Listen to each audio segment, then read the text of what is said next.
우리 인생에 전환점들이 있습니다. 그런 사건들을 만나게 되면 우리 마음속에 뭔가 새롭게 시작하자 그런 마음이 들죠. 다짐이 들죠. 어떤 사람들은 책상을 깨끗하게 정리하고 새롭게 하고 싶어하고, 또 어떤 사람은 집안을 깨끗하게 청소하고 난 다음에 마음을 다시 잡고 또 새롭게 출발하는 사람도 있습니다. 또 더 큰 인생의 전환점을 맞는 사람들은 자기의 삶을 한번 돌아볼 필요도 있어요. 지난 과거를 정돈하는 거죠. 아픈 과거의 기억들, 혹시 용서하지 못한 사람들이 있다면 그런 사람들을 용서하는 겁니다. 매듭을 짓는 거예요. 지난 과거의 여러 가지 사건들을 매듭을 짓고 내가 만난 이 삶의 전환점에서 새롭게 출발하는 것이 우리에게 필요하다라고 하는 겁니다. 저는 그 시간은 하나님이 주신 축복의 시간이다 그리 믿습니다. 하나님께서 새로운 기회를 주는 거예요. 지난 과거를 정리하고 새롭게 출발할 수 있도록 하나님이 새로운 길을 여시기도 하며 새로운 기회를 주시기도 하며 우리가 미처 예상하지 못했던 복의 길로 우리를 인도한다라고 하는 겁니다. 우리 2015년 여러분에게 이런 새로운 전환점이 되는 시간이 되길 주님의 이름으로 축복합니다. 지난 과거에 여러분을 묻고 있었던 것들이 있다면 그 모든 것이 예수의 이름으로 다 깨끗하게 잊혀지기를 바라고, 새로운 꿈을 꾸고 새롭게 기도할 수 있게 되길 바라고, 하나님이 주시는 마음, 하나님이 주시는 음성을 잘 듣고 헤아려서 정말 주의 길을 걸어가는 한 해가 되길 주의 이름으로 축복합니다. 이스라엘 사람들에게 이제 그런 시점이 왔어요.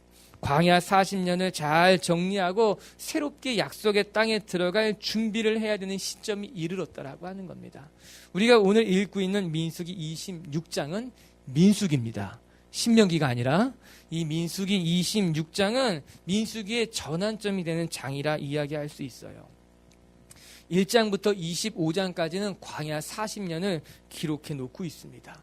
그 광야 40년 동안 이스라엘은 참 많이 힘들기도 하고, 또 불평과 원망을 하기도 하고, 하나님의 마음을 아프기도 하고, 또 때로는 기적을 경험하기도 하고, 그렇게 40년간의 광야를 잘 보내왔다라고 하는 거예요. 그리고 26장에 이제 전환기를 맞아서 26장부터는 약속의 땅에 들어갈 준비를 시작하게 된다라고 하는 거예요. 그래서 이 민수기의 구조는 크게 1장부터 25장까지 광야의 40년, 26장부터 끝장까지 가나안 땅을 준비하는 시간, 이렇게 나눠줄 수 있는 것입니다. 여러분, 우리가 지난주에 묵상한 것처럼 민수기 25장은 시딤의 음행을 기록해 놓고 있어요. 이 시딤의 음행 사건을 통해서 이스라엘이 다시 반전되기 시작되는 겁니다. 여러분, 시딤의 음행은요, 이스라엘이 추락할 만큼 추락해버린 사건이 이 시딤의 음행인 거예요. 정말 그들의 밑바닥을 보게 되는 겁니다. 우상 숭배를 할 뿐만 아니라 우상 숭배하는 여인들과 몸을 섞는 아주 큰 죄악을 범했던 것이 이 민수기 25장의 말씀 아닙니까? 그런데 하나님께서는 그 시딤의 음행을 기점으로 해서 그들에게 징계하시고 난 다음에 다시 새롭게 이스라엘 역사를 열어가기 시작한다라고 하는 거예요. 우리 1절이에요. 한번 같이 보십시다. 시작. 연병 후에 여호와께서 모세와 제사장 아론의 아들 엘르아살에게 말씀하여 이르시되, 연병 후에 이렇게 기록되어지고 있어요. 하나님께서 시딤의 음행으로 크게 범죄한 이스라엘을 심판하신 겁니다. 그들에게 전염병을 보내셔서 무려 2만 4천 명이나 죽게 하셨습니다. 그리고 오늘 본문은 그 연병이 지나간 이후에 이스라엘의 인구를 계수해라 말씀하고 계신 거예요. 이 시딤의 사건은 이스라엘 광야 40년 가운데 가장 큰 죄악이라고 할 수 있습니다. 그래서 무려 2만 4천 명이 목숨을 잃게 된, 하나님의 엄청난 심판을 받게 된 사건 아닙니까? 이스라엘이 지금까지 겪었던 어려움 중에 가장 큰 어려움, 최악의 사건이요 위기라고 해도 과언이 아니에요. 그런데 놀라운 것은 하나님께서 이렇게 이스라엘이 밑바닥을 쳤음에도 불구하고 다시 그들을 버리지 않고 회복시킨다는 겁니다. 이스라엘이 지금까지 겪어보지 못했던 죄악을 했는데도 불구하고, 그래서 이스라엘이 바닥을 쳤음에도 불구하고 하나님이 그들을 버리지 않고 회복시키고 있다는 것, 그것이 26장의 이야기인 거예요. 너희가 비록 큰 범죄하여 2만 4천 명이 떼죽음을 당했으나 그러나 다시 그 밑바닥에서 일어나라. 영적으로 다시 마음을 잡고 신발끈을 동여매고 약속의 땅을 향해 나아갈 준비를 해라. 그래서 인구 계수를 명하고 계시다라고 하는 겁니다. 여러분, 인구 계수에는요, 두 가지 목적이 있었어요. 사실 이스라엘이 인구 계수한 거는 두 번 일어납니다. 오늘 26장에 일어난 것이 두 번째 인구조사고요. 첫 번째는 민수기 1장에 나타나게 됩니다. 지금으로부터 약 38년 전, 40년 전의 이야기예요. 그들이 시내산에 머물렀을 때 이제 시내산에 떠나기에 앞서서 하나님 인구조사를 명합니다.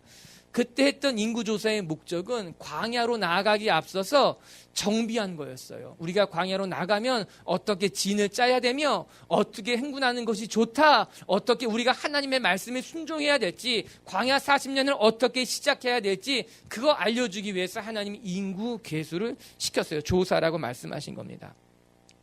그리고 나서 그로부터 약 40년이 지난 후에 하나님이 두 번째 인구조사를 명하셨어요. 2절입니다. 시작. 이스라엘 자손의 온 회중의 총수를 그들의 조상의 가문에 따라 조사하되 이스라엘 중에 20세 이상으로 능히 전쟁에 나갈 만한 모든 자를 계수하라 하시니, 20세 이상의 전쟁에 나갈 만한 사람을 다 계수하라라고 하는 겁니다. 이는 이제 광야 생활을 마치고 약속의 땅에 들어가게 되면 가나안 정복 전쟁이 시작될 것이니 너희들이 전쟁할 수 있는 사람이 얼마나 되는지 계수해야 될 필요가 있다라고 하는 것입니다. 전쟁을 준비하기 위해서 지파마다 인원수를 계수하게 된 것이죠. 그런데 또 한 가지 목적이 있었어요. 두 번째 목적입니다. 그것이 중요해요. 사실 더 중요한 이유였어요. 이 이유가 26장 후반부에 나타납니다. 우리 한번 같이 읽어볼까요? 52절부터 54절까지의 말씀이에요. 한번 읽어봅니다. 시작. 모세에게 말씀하여 이르시되 명수대로 땅을 나눠주어 기업을 삼게 하라. 수가 많은 자에게는 기업을 많이 줄 것이요 수가 적은 자에게는 기업을 적게 줄 것이니 그들이 계수된 대로 각기 기업을 주되, 즉 이제 약속의 땅에 들어가게 될 것이다. 약속의 땅에 들어갈 준비를 하는 거예요. 그러면 그 약속의 땅을 분배할 때 너희의 인구수대로 땅의 크기를 분배하여 주어야 되니까 인구 계수하라고 이야기한 겁니다. 무조건 약속의 땅에 들어가기만 하면 되는 것이 아니라 약속의 땅에 들어가서 땅을 분배받게 되는데 어떤 가이드라인이 없으면 서로 그 땅 때문에 싸우게 될 것이 불보듯 뻔하니까 하나님이 인구 계수를 시킨 거예요. 인구가 많은 지파에는 좀 넓은 땅을 주는 것이 맞고 인구가 좀 작은 지파에는 작은 땅을 주는 것이 공평하다. 하나님의 세심함을 알 수 있는 장면 아니었겠습니까? 하나님께서는 이스라엘을 가나안 땅으로 인도하셨을 뿐만 아니라 그 땅에서 어떻게 살아가야 될지 구체적인 방법까지 제시해 주는 분이 우리의 하나님이신 거예요. 여러분, 하나님은요 우리의 삶을 인도하실 때 세심하게 인도하시는 분이 우리의 하나님이라고 하는 겁니다. 여러분, 전 저와 여러분이 여러분 계획 내 뜻대로 그것이 아니라 여러분에게 말씀하시는 세미한 음성을 들을 줄 알게 되길 주님의 이름으로 축복합니다. 아주 작고 사소한 것을 결정할 때도 하나님을 따라 결정하게 되면 우리의 삶이 형통하게 되어 있는 거예요. 오늘 말씀을 보니까 하나님께서 새로운 삶을 준비하라고 이야기하시는 거예요. 광야의 삶은 이제 매듭을 지어야겠다. 그리고 너희가 약속의 땅에 들어가야 될 것이니 약속의 땅에 들어갈 준비를 하여라. 가장 먼저 할 것이 무엇인가? 먼저 인구조사를 하고 그에 맞게 나아갈 채비를 할 것이며 그 땅에 들어가게 되면 어떻게 땅을 분배해야 될지도 준비시키고 있는 것 아니었겠습니까? 여러분, 우리의 삶이 때로는 바닥을 칠 때가 있어요. 어려움을 만날 때도 있어요. 그러나 그것 때문에 주저앉는 것이 아니라 오늘 하나님의 말씀처럼 우리에게 새로운 꿈을 주시는 하나님을 만날 수 있었으면 좋겠어요. 그리고 그 꿈을 준비하게 하시는 하나님의 음성도 저와 여러분이 들을 수 있었으면 좋겠어요. 오늘 이 26장 1절에 연병 후에 이 한 단에서 너무나 많은 은혜를 받게 되는 겁니다. 여러분, 연병 후에, 전염병 후에 이스라엘이 시띠 문맹으로 말미암아 바닥을 푹 내려친 이후에 하나님이 그들을 다시 회복시키는구나. 그들이 하나님 앞에 범죄하고 난 다음에 하나님이 그 범죄로 말미암아 그를 버려버린 것이 아니라 그 범죄의 자리, 이스라엘의 밑바닥에서부터 하나님 다시 그들을 천천히 일으켜 세우시고 있구나. 그리고 그들에게 새로운 꿈을 주시는 거예요. 새롭게 인생을 출발할 수 있도록 하나님이 도전을 하고 계시다라고 하는 거예요. 사랑하는 비추교의 성도 여러분, 저와 여러분이 인생의 바닥을 경험했다면 그 인생의 바닥에서부터 우리를 일으키시는 하나님도 경험할 수 있게 되길 주님의 이름으로 축복합니다. 연병으로 2만 4천 명이 죽고 난 이후에 하나님이 그들에게 인구를 계수하라고 말씀하십니다. 약속의 땅에 들어갈 준비를 해야 되지, 여기 이렇게 주저앉아 있으면 안 되니까 우리 같이 새롭게 출발하자, 준비하자, 하나님의 음성이 그들 가운데 들려오고 있는 거예요. 오늘 이 인구조사를 같이 묵상할 때 여러분, 그들이 인구조사를 하고 난 다음에 무슨 생각을 했을 것 같습니까? 우리가 읽은 1절부터 4절까지는 하나님의 명령이에요. 그리고 5절부터 그들이 르우벤 지파를 출발로 하여 인구조사를 다 하게 됩니다. 인구조사를 끝내고 난 다음에 그들이 무엇을 깨달았을까? 오늘 두 가지를 저와 함께 묵상하고 싶어요. 첫 번째, 그들이 깨달은 것이 있어요. 무엇인가? 인구조사를 다 하고 나니까는 하나님이 우리를 지키셨다는 것, 광야 40년 동안 하나님이 우리를 돌보셨다는 것을 그들이 비로소 깨닫게 됩니다. 여러분, 오늘 26장 51절의 말씀을 한번 같이 읽어볼까요? 인구를 다 조사하니 몇 명이 됐는가 살펴보는 거예요. 51절입니다. 시작. 이스라엘의 자손에 계수된 자가 60만 1730명이었더라. 그러면 거기 성경책에 써놓으세요. 601730 지금 쓰세요. 거기 표시라고. 이게 2차 인구조사의 총수입니다. 601730. 받았을 생각하지 말고 성경에 나와 있어요. 한글로. 한글로 나와 있으니까 잘 이게 안 오죠. 대신 이제 쓰면 됩니다. 그러니까 2차 인구조사는 60만 1730명이라고 하는 거예요. 아마 20세 이상의 장정의 수가 60만 정도 되니까는 사람들이 이야기한 것처럼 정말 이스라엘의 전체 숫자는 한 200만이 넘었을 것이 분명합니다. 20세 이상의 장정이니까는 성인 남성이죠. 보통 4인이 한 가구다 생각하게 되면 이 곱하기 4를 하면 64, 24, 240만쯤 되겠죠. 그런데 당신은 아이를 1명, 2명 낳은 게 아니니까 아마 200만이 훌쩍 넘었을 것이 분명합니다. 지금 인구조사를 하는 모압 평지에 200만이 넘는 이스라엘 백성이 모여서 인구조사를 하고 있었던 거예요. 그런데 여기서 중요한 것은 1차 인구조사의 수와 비교해 보는 것입니다. 민수기 1장에는 시내산을 출발하기에 앞서서 광야 40년을 시작할 때 하나님이 먼저 이스라엘을 인구조사 시킵니다. 1장 46절을 우리 자막을 통해 같이 한번 볼까요? 시작. 계수된 자의 총계는 60만 3,550명이었더라. 그럼 여러분 2차 쓴 데 위에 1차라고 하고 또 한번 써보시기 바랍니다. 60만 3,550명이래요. 603550이 되는 겁니다. 그러면 2차 인구조사와 1차 인구조사를 비교해보면 몇 명이 줄어든 겁니까? 퀴즈입니다. 1차 인구조사 때와 2차 인구조사 때를 비교해보면 1차는 60만 3,550명이고 2차는 60만 1,730명이라면 약 1,820명이 줄어든 거예요. 별로 줄지 않았다라고 하는 것입니다. 그런데 이거는 생각해보면 매우 놀라운 일이에요. 왜냐? 여러분, 이스라엘이 광야 40년 동안 정처 없이 헤맸다라고 하는 거예요. 광야 40년 동안 그들이 한 곳 좋은 곳에서 정착하며 살았던 것이 아니라 어디로 가야 할지 알지 못한 채 광야 낯선 땅에서 40년을 정처 없이 헤매고 있었다라고 하는 겁니다. 여러분, 광야의 환경은 최악이라고 해도 뭐 과언이 아닐 것이겠죠. 어디 물을 쉽게 얻을 수 있었겠습니까? 먹을 것이 쉽게 있었겠습니까? 물론 하나님이 반석에서 물이 나게 하시기도 하고 만나와 메추라기로 그들은 먹였지만 그렇다고 해서 광야가 풍족한 땅이냐? 결코 그렇지 않았죠. 메마른 땅이었을 것이 분명합니다. 어디 그뿐이겠습니까? 여러분, 그들은 광야 40년 동안 끊임없이 전쟁을 치러야만 했습니다. 가깝게는 아모리 족속과 싸웠죠. 모압 족속과 싸운 것 아닙니까?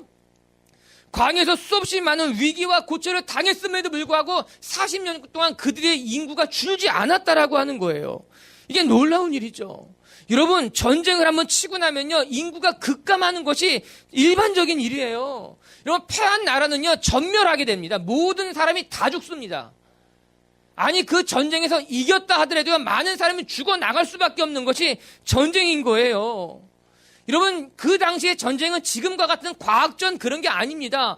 일대 몸과 몸이 맞서 싸우는 육탄전인 거죠. 상대방이 100만 명이 죽었으면요, 우리는 적어도 50만은 죽어야만 하는 것이 그때의 전쟁인 거예요. 그런데 이스라엘이 광야 40년 동안 먹을 것 막으실 것이 없었고 가는 곳마다 전쟁을 치렀는데 여러분, 인원이 줄지 않았답니다. 아니 줄어도 1,000명밖에 1,800명밖에 죽지 않았다라고 하는 거예요. 엄청난 일인 거죠. 여러분 이 광야 40년 동안 이스라엘이 200만으로 시작했다면 약속의 땅에 들어가더니 쭉 떨어지는 것이 일반적인 일임에도 불구하고 여러분 오늘 모세와 엘르아살이 인구조사를 했더니 각 지파마다 인구수를 이야기했겠지요. 얼마인지 어떻게 알겠으면 200만이 몰려다니는데 그런데 각 족장이 인구를 조사한 다음에 모세와 엘르아살에게 그 결과를 내놓게 되자 모세와 엘르아살은 깜짝 놀랄 수밖에 없는 거예요. 1차 때 인구 조사한 거에 비해 보면 우리 인구가 줄지 않았다는 거예요. 하나님이 광야 40년 동안 우리를 정말 지키신 거구나. 우리를 돌보셨기 때문에 우리가 여전히 이렇게 살아있구나. 정말 많은 사람이 광야에서 죽었지만 하나님이 또 정말 많은 사람들 우리에게 보내주셨구나. 여러분 특히 생각해 보면요. 여러분 지난주에 시딤의 음행으로 몇 명이 죽습니까? 24,000명이 죽어 나갔습니다. 여러분 우리가 오늘 26장 다 읽지 않았지만요. 26장에 굉장히 재미있는 조사가 발견되게 됩니다. 시므온 지파의 인구 조사 결과예요. 14절을 같이 한번 읽어볼까요? 14절이에요. 이는 시므온 종족들이니 계수된 자가 22,200명이었더라. 시므온 지파는 22,200명밖에 되지 않았어요. 여러분 1차 인구 조사 때 시므온 지파가 몇 명인지 아십니까? 59,300명입니다. 6만 명 가까이 됐던 사람이 2만 명으로 뚝 떨어졌다라고 하는 거예요. 왜 그렇겠습니까? 시딤의 음행입니다. 우리가 지난주 25장에 묵상한 것처럼 그 시딤의 음행의 주된 지파가 시므온 지파였기 때문에 24,000명이 떼죽음을 당하게 된 거예요. 하나님이 그들을 치셨죠. 징계하셨죠. 그런데 그렇게 큰 시련이 있었음에도 불구하고 여러분 한 번에 24,000명이 죽어나갔는데 이스라엘의 전체 인구는 변하지 않았다라고 하는 거예요. 하나님이 이스라엘을 광야 40년 동안 정말 지키고 돌보신 거구나. 여러분 우리도 인생의 광야를 지날 때 깨닫게 되는 것이 있어요. 광야를 지날 때 힘들고 지치고 어렵지만 여러분 돌아보고 나면 정말 그 시간 하나님이 우리를 지키신 건 아닙니까? 때로는 우리도 부족한 경험이 있습니다. 때로는 우리도 모자란 것을 경험했습니다. 때로는 너무나 가슴 아픈 일도 경험했지만 그러나 지금 돌아 생각해 보면 하나님이 지금까지 우리의 믿음을 지키셨고 우리의 가정을 지키시고 우리와 함께 하셔서 우리가 이 자리에 지금 이렇게 예배 드릴 수 있는 건 아닙니까? 아멘. 여러분 전 시편 기자의 말씀이 생각이 났습니다. 시편 121편 4절부터 6절까지 이런 말씀이 있죠. 같이 볼까요? 이스라엘을 지키시는 이는 졸지도 아니하시고 주무시지도 아니하시리로다. 여호와는 너를 지키시는 이시라. 여호와께서 내 오른편에서 내 그늘이 되시나니 낮의 해가 너를 상하지 아니하며 밤의 달도 너를 해치지 아니하리로다. 아멘.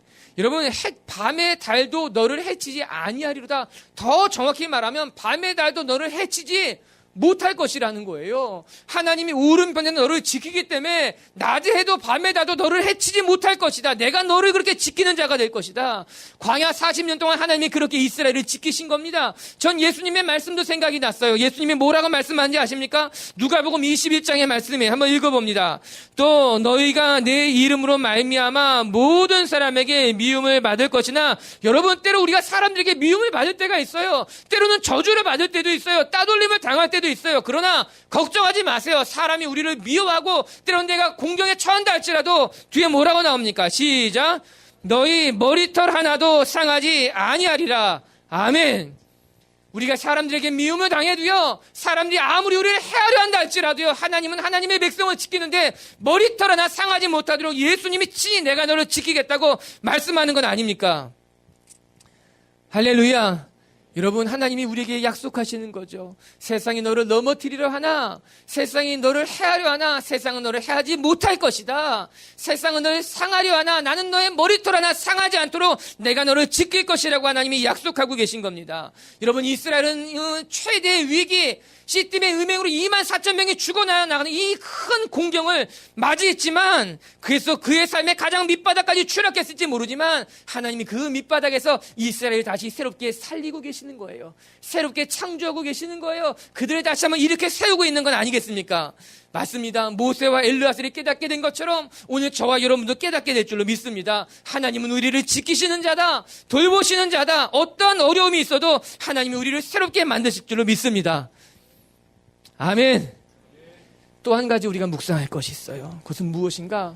하나님이 우리를 새롭게 하시겠다 말씀하신다면 우리는 그 하나님의 말씀이 이루어지도록 우리를 거룩하게 준비해야 된다라고 하는 것이에요. 하나님께서 이스라엘에게 말씀하십니다. 인구를 계수해라. 이제 우리가 약속의 땅으로 나아가야 할 것이다.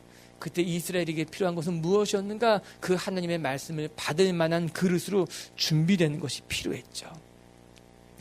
민수기 26장 64, 65절의 말씀을 같이 한번 읽어볼까요?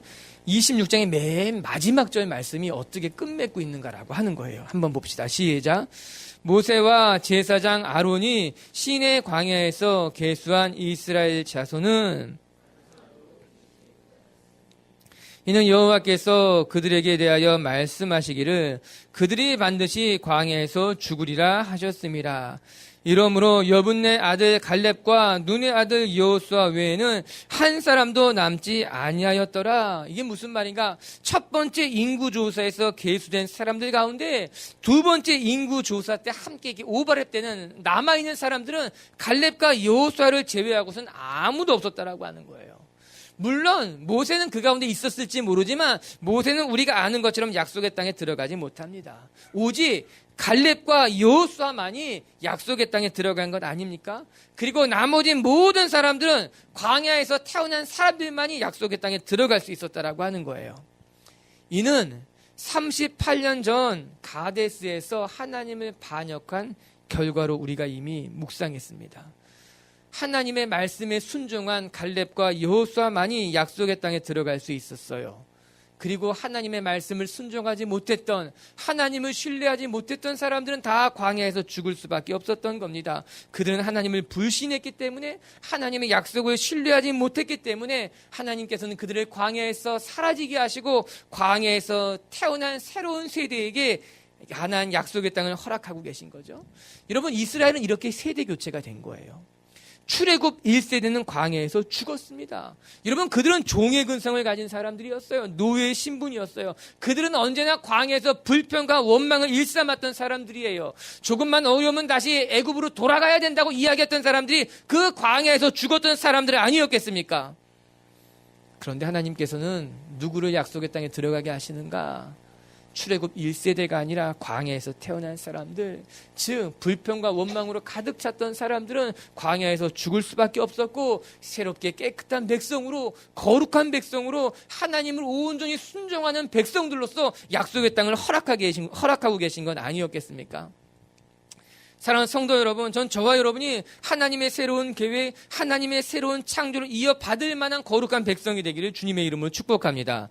하나님께서 우리에게 약속의 땅을 허락하시기에 앞서서 하나님이 우리에게 명하시는 것은 무엇인가? 그 약속의 땅을 차지할 만한 거룩한 백성이 되어야 된다라고 하는 거예요. 여러분, 우리가 좋은 직장으로 바꾸는 것이 중요하지 않아요. 내가 변하지 않았는데 직장을 바꾼다고 해서 내 삶이 바뀌느냐? 그렇지 않습니다. 여러분, 좋은 사람을, 친구를 바꿨다고 해서 내 삶이 바뀌는 것도 아니에요. 중요한 것은 사람을 바꾸는 것이 아니라 내가 바뀌는 겁니다. 직장을 바꾸는 것이 아니라 내가 먼저 바뀌는 것이 그 무엇보다 중요하다라고 하는 거죠.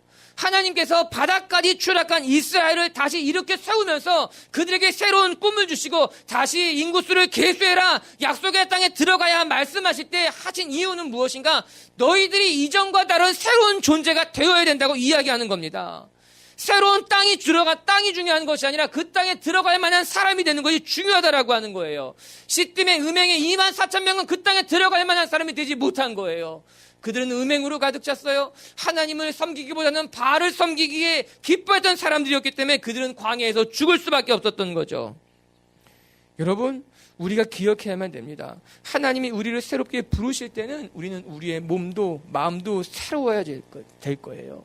여러분, 지난 과거를 잘 매듭질 수 있게 되길 바라요. 지난 과거를 잘 매듭짓고 우리가 구습을 벗어버린 후에 새 사람을 덧입을 때 하나님의 능력이 우리 가운데 시작된다라고 하는 거죠. 여러분, 야곱의 인생에도 전환점이 있었어요. 그게 언제인가? 세겜의 사건입니다. 야곱은 하나님의 사람이었지만 그는 여전히 세상 방법에 따라 살아갔던 사람이 야곱이에요. 그는 늘 사람을 속이는 사람이었어요. 자기의 욕심에 사로잡혀 살아간 사람이었고, 내게 득이 된다면 가족도 뒤로 한 채 살아가는 사람이 야곱 아니었겠습니까? 그는 늘 하나님의 약속을 바라보기보다는 자기 눈에 보기에 좋은 것을 선택했던 사람이 야곱이에요. 그런데 창세기 34장에 그가 세겜 땅에 이르러서 그의 삶에 대변화가 일어나게 됩니다. 여러분, 원래 야곱은 베델로 가야만 했어요. 그것이 야곱이 하나님한테 드린 약속이었는데 세겜 땅이 좋아 보였던 거죠. 그래서 약속을 뒤로 한 채 세겜 땅으로 나가게 됩니다. 그런데 그 세겜 땅에서 세겜 땅의 추장의 아들이 야곱의 딸 디나를 범하게 됩니다. 추행을 하게 됩니다. 여러분, 우리는 야곱에게 12아들만 있다 생각하지만 12아들과 함께 정말 야곱이 귀하게 여겼던 디나라고 하는 딸이 있었거든요. 근데 그 세겜 땅에 가서 그 디나가 세겜 왕 추장에게 큰 추행을 당하게 되고, 이 야곱이 일생일대 최고로 아주 그냥 어려운 장면으로 그의 삶이 이렇게 힘들어지게 된 거죠. 아마 제가 보기에 야곱의 삶에 있어서 그가 가장 밑바닥까지 추락할 때가 언젠가 바로 이 세겜의 사건이 아니었는가. 그런데 감사한 것은 그 사건을 계기로 해서 비로소 야곱이 정신을 차리게 됩니다. 사랑하는 딸이 큰 봉변을 당하고 나서 그들 가족이 이 어려움 가운데 어떻게 해야 될지 정신을 차리게 된 것이죠. 그리고 그는 이렇게 고백하게 됩니다. 창세기 35장 2절과 3절을 같이 한번 읽어봅시다. 시작. 자기와 함께한 모든 자에게 이르되 너희 중에 있는 이방 신상을 버리고 자신을 정결하게 하고 너희의 의복을 바꾸어 입으라. 우리가 일어나 베델로 올라가자. 내 환난 날에 내게 응답하시며 내가 가는 길에서 나와 함께 하신 하나님께 내가 거기서 제단을 쌓으려 하노라 하매. 여러분, 그가 이제 이방 신상을 다 땅에 묻어버리고 함께 하나님 앞에 나아가자라고 하는 겁니다. 전 이 말씀이 신기한 것이, 아니 야곱이 하나님의 사람인데 그가 이방 신상을 가지고 있었다라고 하는 겁니다. 아마 라헬이 가지고 있었던 드라빔을 이야기하는 거겠지요. 아니 그것뿐만 아니라 야곱과 함께 했던 여러 종들이 여전히 이방 신상을 가지고 있었던 거죠. 왜 야곱은 그것을 그냥 내버려 뒀을까요? 왜? 그 이방 신상이 나를 지켜줄 수 있다면 오케이였던 겁니다. 라헬이 가지고 있던 드라빔이 귀한 물건이라면 그거 가지고 있자는 거 아니었겠습니까? 그런데 이제 야곱이 깨닫게 됩니다. 세겜에서 자기의 딸이 그 어려운 일을 당하고 난 다음에, 그의 가정이 큰 봉변을 당하고 난 다음에, 그의 삶이 가장 밑바닥으로 추락한 이후에 비로소 그가 깨닫게 되는 겁니다. 우리 집에 있는 우상을 다 묻어버려야겠다. 너희들이 가지고 있는 우상 신상이 좋은 것이라 할지라도 다 가지고 와라. 우리 이 상수리 나만에 다 묻어두고 우리 오직 하나님을 향해 하나님이 계신 베델로 나아가자고 결단하고 있는 건 아니었겠습니까? 여러분, 그 세검 사건을 기점으로 해서 야곱의 삶이 바뀌게 됩니다. 야곱은 이 세겜 이전과 세겜 이후로 변하는 거예요. 그 전에는 자기의 꾀, 자기의 생각, 자기에게 득이 되는 것을 쫓았다면 이제 그는 베델의 하나님을 만나러 가게 되는 거죠. 베델의 하나님을 의지하는 사람으로 거듭 태어난 것 아닙니까? 사랑하는 성도 여러분, 우리의 삶도 거듭 태어나야 될 겁니다. 언제 거듭 태어나는가? 우리의 삶이 큰 어려움을 만나고 우리의 삶에 내가 감당할 수 없는 그 힘든 일을 만났을 때 우리가 그 자리에 주저앉는 것이 아니라 오히려 그 자리에서 우리의 삶을 새롭게 바꾸시고 다시 창조하시는 하나님과 함께 우리도 새로운 것을 꿈꾸고 새로운 믿음을 향해 베델로 나아가는 하나님의 사람들이 되어야 된다. 오늘 말씀을 통해 깨닫는 것 아니겠습니까? 사랑하는 성도 여러분, 우리의 삶에 하나님의 새로운 뜻이 이루어질 수 있도록 우리는 우리 안에 있는 세상의 방법을 다 내려놓고 온전히 하나님의 뜻, 하나님의 계획, 하나님의 방향에 맞춰 살아가기를 결단하는 저와 여러분들이 되기를 주님의 이름으로 축복합니다. 우리가 하나님과 함께 살기로 결단하는 순간 베델로 나아가야겠다. 우리 안에 있는 모든 우상의 신상을 상수리 아래 다 묻어두고 하나님께로 나아가겠다 결단하게 되면 그때부터는 하나님이 우리를 인도하게 되는 것입니다. 여러분, 혹시 바닥까지 떨어졌습니까? 내 삶에 내가 지금 겪고 있는 일이 가장 힘든 일이다, 어려운 일이다 생각하십니까? 그렇다면 어쩌면 그 자리는 세겜일지 모릅니다. 어쩌면 그 자리는 민수기 26장 시딤의 자리일지도 모릅니다. 우리 그렇게 실패의 자리에서 바닥까지 추락한 그곳에서 우리를 다시 한번 회복시키시고 일으키시는 하나님을 만나는 한 해가 되기를, 그런 인생이 되길 주님의 이름으로 축복합니다. 말씀을 마치겠습니다. 여러분, 시팀의 음행 사건으로 죽은 자가 무려 24,000명이나 됐다고 합니다. 하나님은 그 사건을 기점으로 해서 이스라엘을 다시 창조하려고 하시는 겁니다. 이스라엘이 바다까지 추락한 그 자리는 이스라엘이 망한 자리가 아니라 이스라엘이 다시 창조되고 회복된 자리라고 하는 거죠. 우리도 때로는 한없이 미끄러질 때가 있습니다. 더 미끄러질 때가 없는 것 같은데 계속해서 내 몸이 미끄러지고 추락하는 것을 경험하죠. 내가 많이 넘어졌는데, 내가 많이 추락했는데 아직도 계속해서 추락하는 것만 같은 것을 느껴질 때가 있습니다. 여러분, 두려워하지 마십시오. 넘어진다면 그냥 그 자리에 넘어지십시오. 안 넘어지려고 몸부림치지 마십시오. 그리고 넘어진 자리에서 다시 일어나면 되는 겁니다. 아니, 하나님은 그 넘어진 자리에서 우리를 기다리고 계십니다. 시딤에서, 이스라엘이 범죄한 그 자리에서 하나님은 기다리고 계시며 다시 모세와 엘르아살에게 이야기하신 것처럼 우리에게 말씀하실 겁니다. 인구를 계수해보자.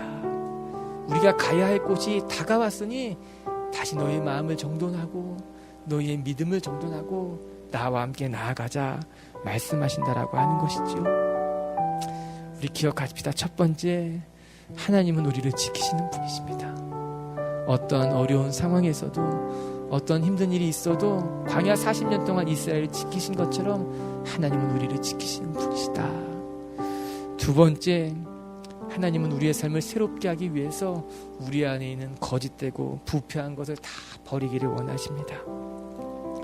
출애굽 1세대, 우리 안에 종의 모습, 노예의 모습, 원망과 불평의 모습이 있다면 우리는 그것을 다 벗어버리시고 출애굽의 2세대, 여호수아의 세대, 하나님의 말씀을 이룰 수 있는 깨끗하고 거룩한 그릇으로 오늘 다시 한번 창조되는 하나님의 사람들이 되었으면 좋겠습니다.